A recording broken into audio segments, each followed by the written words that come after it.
Welcome to our channel. Let's start the day with kindness, and the end goodness will flowing from you to yourself. A man who dares to waste 1 hour of time has not discovered the value of life. Ignorance more frequently begets confidence than does knowledge. Man tends to increase at a greater rate than his means of subsistence. The love for all living creatures is the most noble attribute of man. My mind seems to have become a kind of machine for grinding general laws out of large collections of facts. On the ordinary view of each species having been independently created, we gain no scientific explanation. I am not apt to follow blindly the lead of other men. The mystery of the beginning of all things is insoluble by us, and I for one must be content to remain an agnostic. Intelligence is based on how efficient a species became at doing the things they need to survive. Blushing is the most peculiar and most human of all expressions. The highest possible stage in moral culture is when we recognize that we ought to control our thoughts. This preservation of favorable variations and the rejection of injurious variations, I call natural selection or the survival of the fittest. One general law, leading to the advancement of all organic beings, namely, multiply, vary, let the strongest live and weakest die.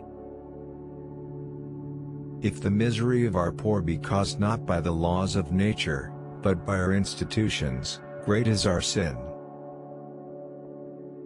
The survival of preservation of certain favored words in the struggle for existence is natural selection. Keep steadily in mind that each organic being is striving to increase, that each at some period of its life, has the struggle for life, and suffer great destruction. The war of nature is not incessant. The vigorous, the healthy, and the happy survive and multiply. It is those who know little, and not those who know much, who so positively assert that this or that problem will never be solved by science. To kill an error is as good a service as, and sometimes even better than, the establishing of a new truth or fact. A moral being is one who is capable of reflecting on his past actions and their motives, of approving of some and disapproving of others. It is not the strongest of the species that survives, nor the most intelligent that survives. It is the one that is the most adaptable to change. There is grandeur in this view of life, with its several powers, having been originally breathed by the Creator into a few forms or into one. Besides love and sympathy, animals exhibit other qualities connected with the social instincts which in us would be called moral. Great is the power of steady misrepresentation. Man selects only for his own good nature, only for that of the being which he tends. The mystery of the beginning of all things is insoluble by us, and I for one must be content to remain an agnostic. I am turned into a sort of machine for observing facts and grinding out conclusions. How paramount the future is to the present when one is surrounded by children.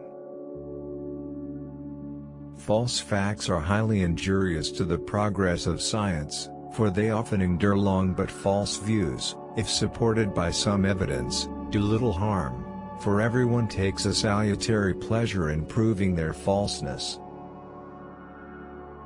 In the long history of humankind, those who learn to collaborate and improvise most effectively have prevailed. A man's friendships are one of the best measures of his worth. We can allow satellites, planets, suns, universe, nay whole systems of universe, to be governed by laws, but the smallest insect, we wish to be created at once by special act. As for a future life, every man must judge for himself between conflicting vague probabilities. It is mere rubbish thinking, at present, of origin of life. One might as well think of origin of matter. I have called this principle, by which each slight variation, if useful, is preserved, by the term of natural selection. We will now discuss in a little more detail the struggle for existence. Great is the power of steady misrepresentation, but the history of science shows that fortunately this power does not long endure. It may be doubted whether any character can be named which is distinctive of a race and is constant. The very essence of instinct is that it's followed independently of reason. A republic cannot succeed till it contains a certain body of men imbued with the principles of justice and honor. Physiological experiment on animals is justifiable for real investigation but not for mere damnable and detestable curiosity. Thank you for stopping by our channel. See you next time. Bye.